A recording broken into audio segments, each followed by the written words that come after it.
Everyone, thank you for tuning in for another edition of Flipped History. Our topic today is the Scopes monkey trial, 1925. You can see Darwin there on the left-hand side, his head being portrayed on the monkey's body. And on the right-hand side, you have John T. Scopes, who is going to be the teacher that is involved in this trial itself. So our essential question, how did the Scopes trial reflect the cultural divide in the United States? And when you think about that, think about traditional and versus the new modern values that are starting to evolve in the 1920s. Now, William Jennings Bryan is going to be at the forefront of this whole thing. He's a three-time presidential candidate, progressive. 1921, William Jennings Bryan is going to be fighting for laws to prohibit the teaching of evolution in schools. He is going to be denouncing Charles Darwin.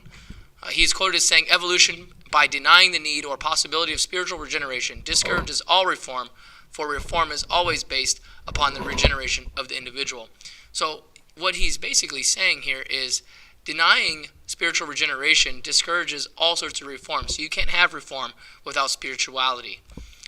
You're only going to see victories here in the outlawing or denouncing of Charles Darwin in the South. Very similar to Prohibition getting a lot of popularity in the Midwest. This is going to gain traction in the South, Texas being one of those states outlawing texts with Darwin, and also in Tennessee with the Butler Act, which is going to outlaw the teaching of evolution in schools. Now, the monkey trial, there's John T. Scopes. He's a high school math teacher, yes, not a biology teacher. He is a football coach, math teacher, and an occasional substitute for the science department in chemistry and also biology. The question is going to be raised, can a local school board ban books or curricula that is set at the state level? This is a state-adopted textbook that the school is using. The Butler Act, again, makes it illegal to teach evolution. And what this question is going to bring up is evolution versus religion in schools, modernist versus the fundamentalists. This is going to become a huge kind of sticking point and going to be dubbed trial of the century very quickly. Allegedly, John T. Scopes is going to read a passage about evolution from the textbook. A lot of people would claim that he didn't even make this or read this passage, that it was just a setup from the very beginning. He gets arrested. He's charged with the misdemeanor of teaching evolution. By no means is it any more of a crime than that. There's no felonies. He's not thrown in jail for an extended period of time. He gets charged with the misdemeanor, and then he's released out on bail. So the adversaries, Clarence Darrow there on the left-hand side versus William Jennings Bryan on the right-hand side. Clarence Darrow is a very well-known attorney. He's an ACLU member. He's makes a career of defending high-profile accused people.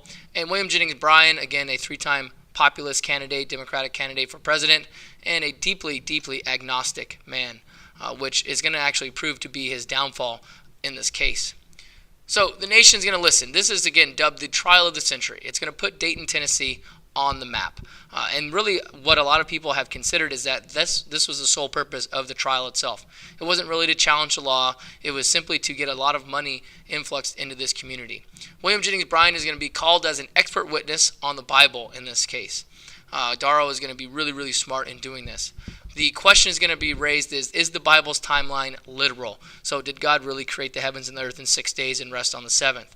William Jennings Bryan is going to be repeatedly entrapped. He's going to repeatedly entrap himself in his interpretations of biblical history. He's going to say he doesn't really know if the heavens and the earth were created in 6 days of 24 hours or how long that it actually was.